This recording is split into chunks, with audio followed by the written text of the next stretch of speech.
ओम ओम श्री सद्गुरुदेव भगवान की जय। बोलो जय सिया राम, जय जय सिया राम। बोलो जय गुरुदेवम, जय गुरुदेव। अब प्रभु कृपा करहु यही भांति, सब ताजी भजन करहु दिन राती। सज्जनों, आज की भगवत चर्चा में बड़ा ही प्यारा एक भजन है।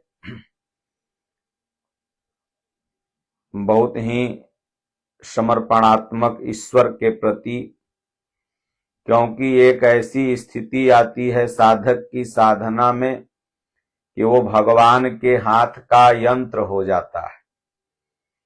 हमारे पूज्य स्वामी जी के गुरु महाराज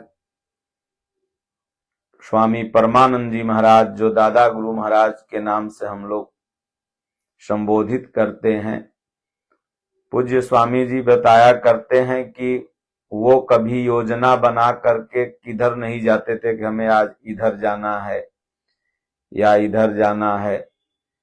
जिधर मुंह रहे उधर ही चले जाएं, या तो भगवान जहां आदेश दे दें। जा रहे थे जम्मू कश्मीर, भगवान ने आदेश दे दिया चित्रकूट चले गए। तो वो महापुरुष, वह साधक भगवान के हाथ का यंत्र हो जाता है जब भगवान हृदय से रथी हो जाते हैं। कहें उर प्रेरक रघुवंश विभूषण। जब भगवान हृदय से रथी हो गए तो वो भगवान के ही आदेश पर चलता है। स्वामी जी हमारे कहा करते हैं, रे मैं केवल शरीर हूं, भगवान जिधर कहते हैं उधर ही मैं जाता हूं। भगवान का आदेश हुआ तो कोई चीज खाएंगे नहीं तो हाथों में ले रहेंगे तो नीचे रख देंगे। तो उसी स्तर का यह भजन है कि जहां ले चलोगे वहीं मैं चलूंगा, जहां नाथ रख लोगे वहीं मैं रहूंगा, जहां ले चलोगे वहीं मैं चलूंगा, जहां नाथ रख लोगे वहीं मैं रहूंगा। यह जीवन समर्पित चरण में तुम्हारे, तुम ही मेरे सर्वस, तुम ही प्राण प्यारे। तुम्हें छोड़ कर नाथ किस से कहूंगा, जहां ले चलोगे वहीं मैं चलूंगा। ना कोई उलाहना, ना कोई अर्जी, कर लो करा लो है तेरी जो मर्जी।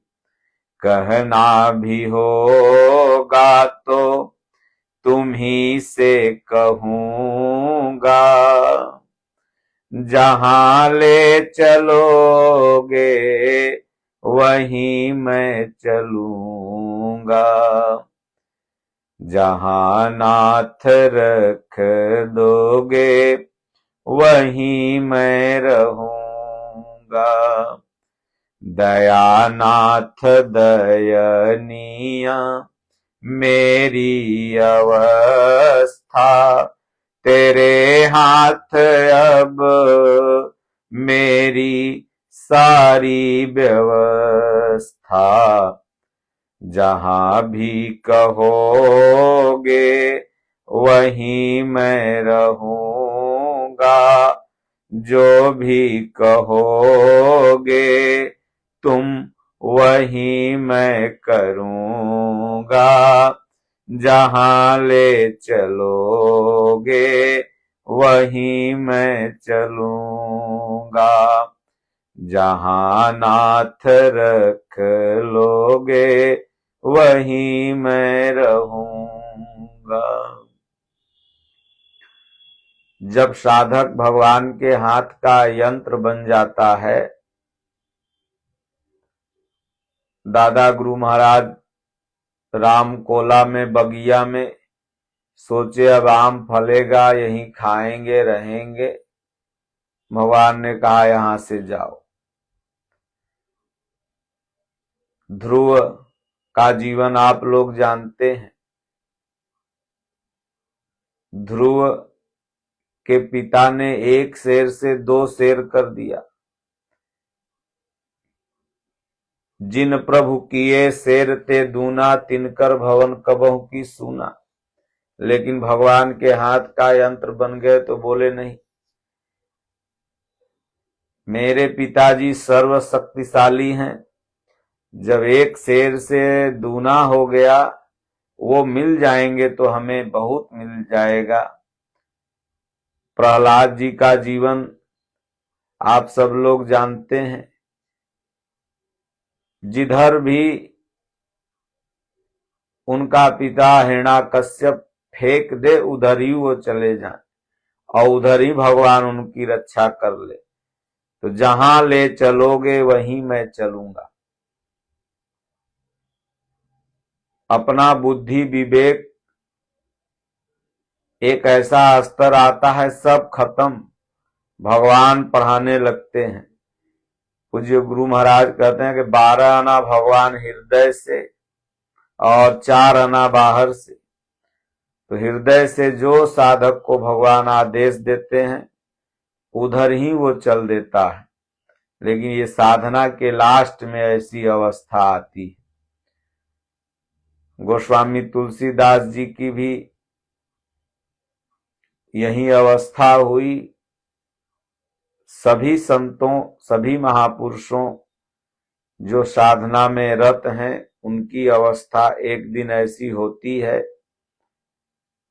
समाज को लगता है कि अरे ये महात्मा जी नहीं करते, ये करते तो अच्छा था।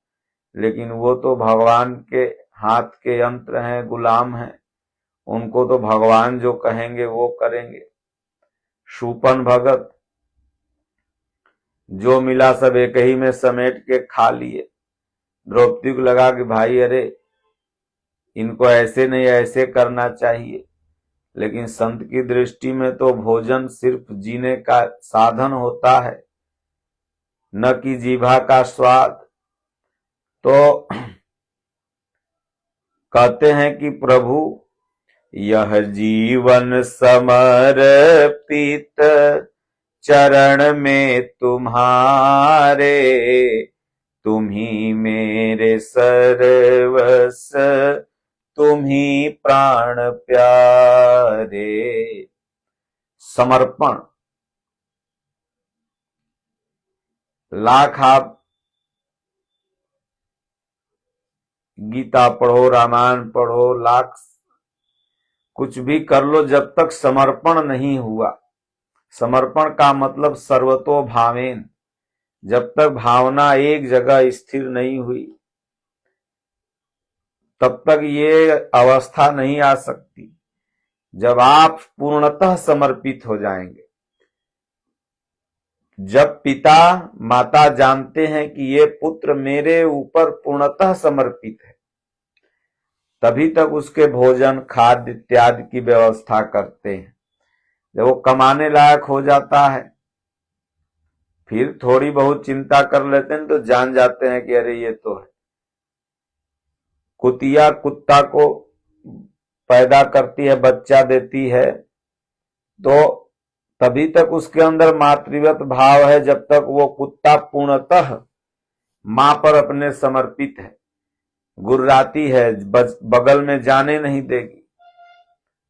लेकिन जब जान जाएगी कि इसका आंख फूट गया, 1-2 महीना का हो गया, 3 महीना का, तो फिर वो उसकी ममता कम होने लगती है हर जीव जंतुओं की। तो उसी तरह जब हम भगवान को पिता समझ करके, जैसे एक पिता अपने पुत्र की रक्षा करता है, तो हम पुत्र बन करके प्रभु हमारे पिता हैं, हमसे कुछ नहीं होने वाला है, ऐसा समर्पण हम कर देंगे तो भगवान कहें जहां भगत मेरो पग धरे तहां धरूं मैं हाथ, पाछा लागा सदा फिरूं कबहु न छाड़ूं साथ।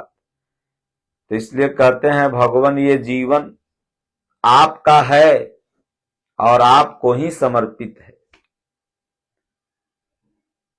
क्योंकि ये जीवन किसने दिया? भगवान ने दिया। भगवान अभी इस घट से निकल जाए, आदमी शव हो जाएगा, लाश हो जाएगा, डेट हो जाएगा, तो जीवन तो उन्हीं का है और उन्हीं के चरण में समर्पित कर दो, फिर वो जो कराएं वो करते रहो।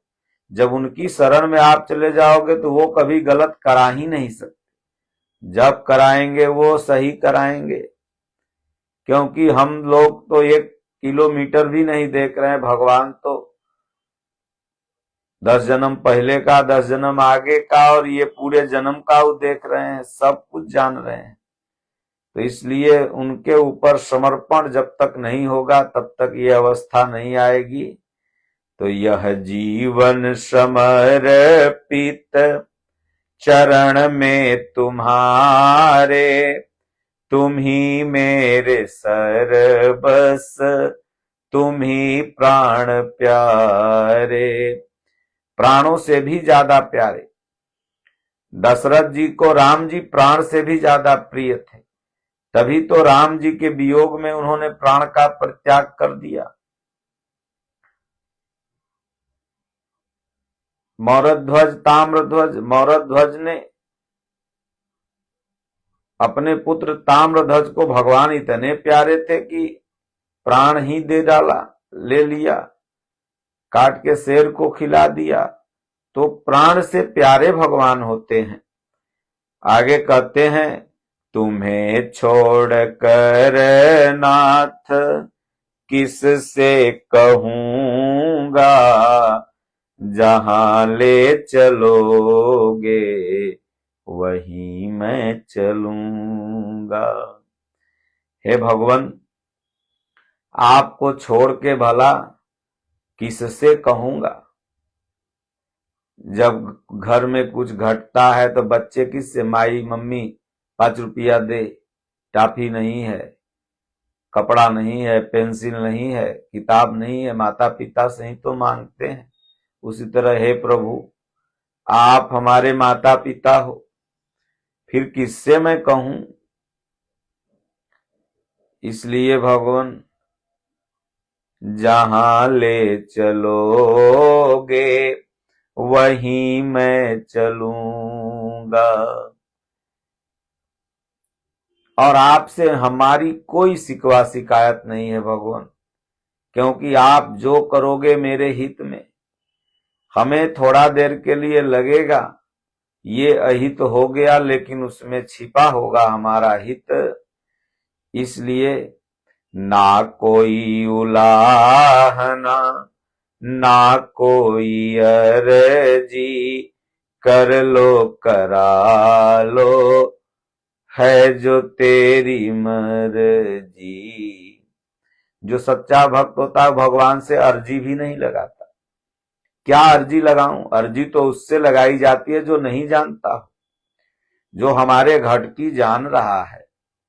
आजकल देखो तमाम लोग अर्जी लगाने पहुंचते हैं, अर्जी लगाने के नाम पर बड़ी भीड़ लगी हुई है, लेकिन जो सच्चा भक्त है वो भगवान से अर्जी भी नहीं लगाता, प्रार्थना भी नहीं करता। क्या करूं आपसे प्रार्थना भगवान, आपको सब मेरे बारे में पता ही है। कैसे कह दूं प्रभु तेरी कृपा में कमी, सत्य है साधना में कमी रह गई। इसलिए न कोई उलाहना है, न कोई आपसे शिकायत ही है, और ना कोई अर्जी ही है, क्योंकि आप सर्वोपरि हैं, आप सुप्रीम हैं। आप जो करेंगे वो सही ही करेंगे। इसलिए कर लो करा लो, जो है तेरी मर्जी, वही आप कर लो, वही करा लो हमसे जो आपकी मर्जी हो। हंस के कटे या रो के कटती है जिंदगानी, तू गम दे या खुशी दे, सब तेरी मेहरबानी। इसलिए भगवान, जो आपकी मर्जी है वो कर लो करा लो, मैं तो बस समर्पित हूं, आपके हाथ का यंत्र हूं, दास हूं। जितनी चाबी भरी राम ले उतना चले खिलौना। आगे कहते हैं, कहना भी होगा तो तुम्ही से कहूंगा, जहां ले चलोगे वहीं मैं चलूंगा। भगवान चाहे स्वर्ग में ले चलो, चाहे नरक में ले चलो, जहां ले चलो मैं तैयार हूं चलने के लिए। और आपके सिवाय मैं किससे कहूंगा, आपके सिवाय कौन है मेरा संसार में। सब जिससे कहेंगे वो तो मजाक ही उड़ाएंगे। कोई सिर नीचा कर लेगा तो कोई मजाक उड़ाने लगेगा, और क्या। मदद तो आप ही करोगे। आगे कहते हैं, दयानाथ दयनीय मेरी अवस्था, तेरे हाथ अब है मेरी सारी व्यवस्था। हे दयानाथ, मेरी जो अवस्था है बड़ी दयनीय है, क्योंकि मैं जीव हूं। न जाने कितने पाप हमसे हुए होंगे, आगे होंगे। आप परम पिता हैं, इसलिए हे दयानाथ, आप दया के नाथ हैं और मैं दयनीय हूं। मेरी अवस्था विचारणीय है, दयनीय है। दया करने योग्य है आपको भगवान। और मेरे हाथ अब मेरी सारी व्यवस्था नहीं, बल्कि तेरे हाथ अब मेरी सारी व्यवस्था। आपके हाथों में मेरी सारी व्यवस्था है कि मेरा आपकी कृपा से सब काम हो रहा है। करते हो तुम कन्हैया मेरा काम हो रहा है। इसलिए हे भगवान, आपके हाथों में सारी व्यवस्था है। जब सब व्यवस्था भगवान के हाथों छोड़ दो ना, तो दुर्वासा मुनि पूरी शिष्य मंडली के साथ पहुंच गए। शकुनी ने झूठा मूठा निमंत्रण दे दिया था। द्रौपदी बर्तन धो रही थी।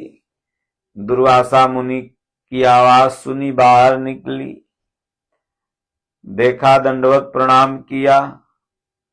दुर्वासा जी ने कहा कि भोजन है। अब बड़े घराने की औरत कैसे एक शब्द में कह दे कि नहीं है। बोले हाँ भगवान। तो बोले ठीक है, हम लोग स्नान करके आते हैं, तब तक तुम टाट पट्टी बिछा के रखो।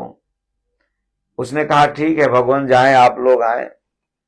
अब आई चौके पर लगी रोने, हे कन्हैया हे माधव, क्योंकि माता द्रौपदी को एक बार भगवान कृष्ण ने मदद कर दिया था ना, साड़ी पहुंचा, इज्जत कर दी, इज्जत बच गई। तो देखी कि अब इधर उधर क्या भटके, उनके दरवाजे 10 किलो 20 किलो आटा मांगे, और पांचों पति घर पर नहीं, खा के चले गए सब।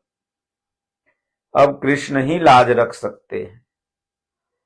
भगवान के हाथों में व्यवस्था दे दी। बोली प्रभु, कैसी परीक्षा है। भगवान कृष्ण तब तक थोड़ी देर में आ गए। भगवान आए और बोले बहन भूख लगी है। बोले आज जो आ रहा है सब भूखा ही आ रहा है। अभी दुर्वासा जी गए हैं, तुम भी भूखे आए। बोले अरे देख कुछ भी हो, देखो बहन के घर में जब भाई जाता है ना तो बड़ा अपनत्व होता है। वहां ये नहीं होता है रिश्तेदारी में आए, वो तो बहन का घर है। अरे दिखा कुछ तो होगा। पूरी हड़िया झाड़ डाली, चावल वाली हड़िया में एक दाना चावल। बोले बहन बहुत है। भगवान ने खाया और इधर ऋषि मुनियों के पूरा ढेकार गैस आ गया। कभी कभी देखो आपको गैस बन जाती है ना, खाने का मन नहीं करता है। दुर्वासा ने सोचा अरे कच्ची ढेकार आ रही है, राजा महाराजा के यहाँ भोजन बना होगा, बढ़िया नहीं खाओगे तो वो भी दिक्कत। चलो लौट चलते हैं, फिर कभी पांडवों का निमंत्रण पूरा करेंगे। सब ऋषि चले गए। तो इसलिए दयानाथ दयनीय मेरी अवस्था, तेरे हाथ में अब मेरी सारी व्यवस्था। जो भी कहोगे तुम वही मैं करूंगा, जहां ले चलोगे वहीं मैं चलूंगा। भगवान मैं अपनी सारी बुद्धि लगा के देख के थक गया हूं। आपन सोची होत नहीं, हरि सोची तत्काल। बलि चाहा आकाश को कि भेज दियो पाताल। इसलिए हे नारायण आप जो कहोगे वही मैं करूंगा, उसके सिवाय कुछ नहीं करूंगा। तो इसलिए बड़ा ही प्यारा भजन है, जहां ले चलोगे वहीं मैं चलूंगा। तो इस भाव से भगवान के प्रति जो साधक समर्पित हो जाता है उसका कल्याण हो जाता है। बोलो गुरुदेव भगवान की जय, राजा रामचंद्र भगवान की जय।